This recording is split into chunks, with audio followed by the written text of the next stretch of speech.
started out as a naval architect, and I got into naval architecture not because I was a champion sailor like some of the people I went to uni with, or because I spent all my childhood growing up around boats. I got into naval architecture because it was just the biggest, coolest engineering challenge which I could possibly think of. And so when I graduated as a naval architect, I went to go and find the biggest, coolest engineering ship project that I could work on. And the complex challenge which I came across was not the two kids in front. They are a complex challenge, but they came later. It was the aircraft carriers for the UK. Now, at the time, this was 2005, they were very much on the drawing board. And they eventually became the Queen Elizabeth class carriers, which I took this picture of just about a year ago. So that was a really exciting project to work on, but I was thirsty for more challenge, and that led me to move to Australia about a year after I worked in the aircraft carrier project to work for Austal. Now, Austal is probably familiar to most people in the room here, builder of high-speed ferries and naval patrol ships. I started working at Austal in 2006 in the design office, and it was just an incredible place to work as a young naval architect for those here who experienced it. Design office right next door to the shipyard, where you got very, very quick and robust feedback if you got something wrong. This picture was taken by a friend of mine who I took for a tour around the shipyard. He said, stand there like a proud naval architect above the ship, so my hands on my head, so that's what I did. I left Austal in 2008, but went back there in 2016 to work in the research and development department. And it was there that I first developed a taste for the energy transition. And it's a story which started with a boat, but not quite the kind of boat that you're probably thinking of. It was one of these, the back of the envelope.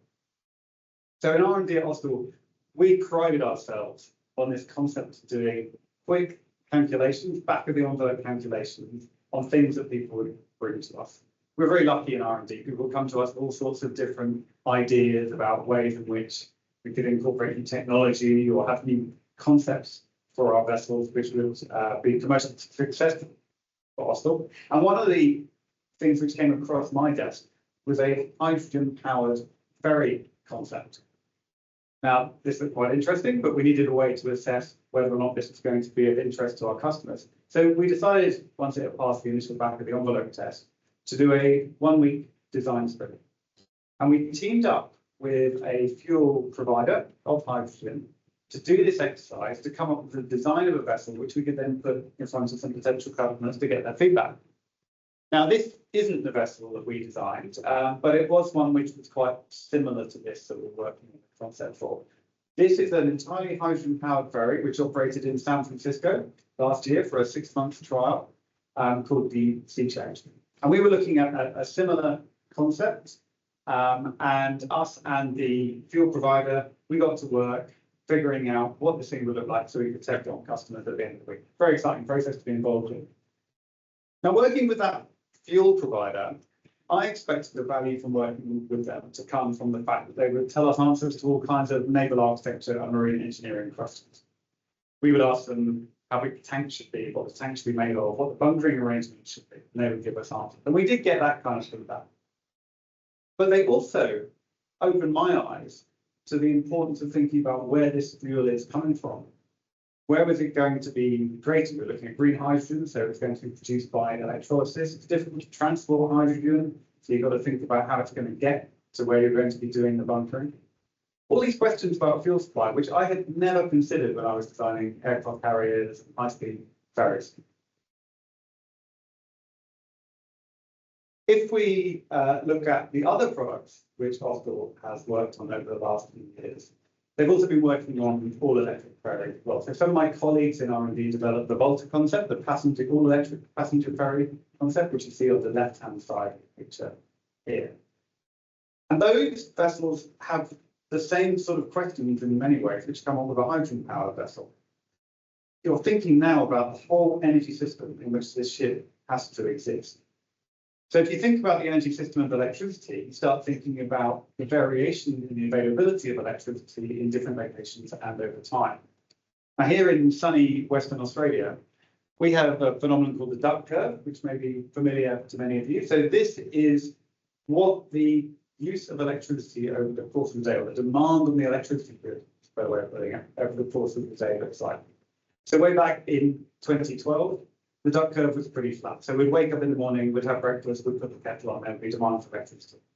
And then in the middle of the day, you'd have commercial and industrial users and businesses, welders at hospital, using power, which would keep the demand pretty high. And in the evening, we'd all get home, put our ovens on for dinner. That would spike the demand again. But it was a pretty flat profile over the course of the day. Nowadays, of course, we'll have solar on our rooftops. So we have this complete hollowing out of demand in the middle of the day. And what that means for the electricity market is that wholesale electricity is really, really cheap in the middle of the day. So if you're running a fleet of electric ferries around Perth, for example, you would find that you would really want to be charging those, refueling them in the middle of the day. If you, on the other hand, your operational schedule requires you to do that earlier in the day or later in the evening, well, that's going to totally change the economics of your ferry operation. So once again, no longer is it just about the ship, it's about the broader energy system in which the ship sits. And that extends to larger vessels as well. So we've heard a bit about that already in the potential alternatives for powering larger ocean-going vessels. If you do the back of the envelope sums on batteries, you'll very quickly realise that even with forecast improvements in battery technology, you'll sink the ship before you are able to put enough batteries on it to take it here to China. But there's alternative fuels, which we've already talked about. There's fuels derived from hydrogen, like ammonia, and being tested in the Green Pioneer, or drop-in fuels, where you take hydrogen and then you synthesize a fuel by combining that with carbon dioxide, which has been captured from the atmosphere, so that then that can be released in the atmosphere when the fuel is combusted in the normal way on board the vessel. But the trouble with all of these things, of course, is that they don't come for free. So if we look at a typical forecast cost of green hydrogen over the next 10 years or so, about $5.50 a kilo, and we look at the energy content of that kilo and compare it to other fuels, we pretty quickly get a sticker price shock. So if you look at $2 a litre diesel, well, hydrogen would have to about half in price from that $5.50 mark in order to be an equivalent cost to $2 diesel. You'll go further down again to match $12 a gigajoule natural gas, which is actually more expensive than it is in Western Australia at the moment. And if you want to go right down to $200 marine gas oil, well, then you've got to be down at somewhere like $1 for a kilogram of hydrogen. So this is a pretty challenging space working on the decarbonisation of shipping. And it might give you reasons for pessimism about our ability to meet that challenge. And you might also think that this is a tough place to be as a naval architect. I'm very optimistic about the future for naval architects in Australia. I'm optimistic for two reasons. So the first is something that Craig mentioned briefly already, which is at the moment, and Michaela talked about this, at the moment, we are a huge trading partner with Southeast Asia in particular, and with the rest of the world. We send coal, gas, oil, and some other products as well, iron ore, of course, off around the world. Now, in future, demand for those products is going to reduce.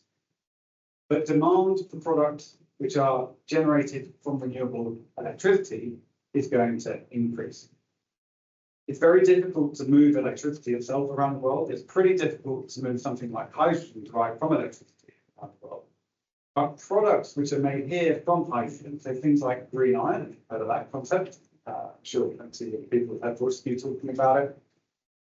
Those kinds of products will need to be shipped all around the world, as well as shipping fuels, which we can manufacture here, and aviation fuels, which we can manufacture here, and ammonia to go into fertilizer and so on. It's all best done here, where we have the land, the wind, the sunshine, to do it most cost effectively. And it's a benefit to our trading partners because they'll get to buy a cheaper product as well. So all of that product gets to be shipped by sea, and that has to be good news for us in the maritime industry. Now, my second cause for optimism is about the kind of challenges which we're used to overcoming in the maritime industry as naval architects and other maritime professionals. We're used to working on really complicated, integrated systems which have to work as a whole. Now, we were trained to think about the ship as a whole, but actually that whole has become much larger. It's become a whole energy system. We need to think about the design of a whole energy system.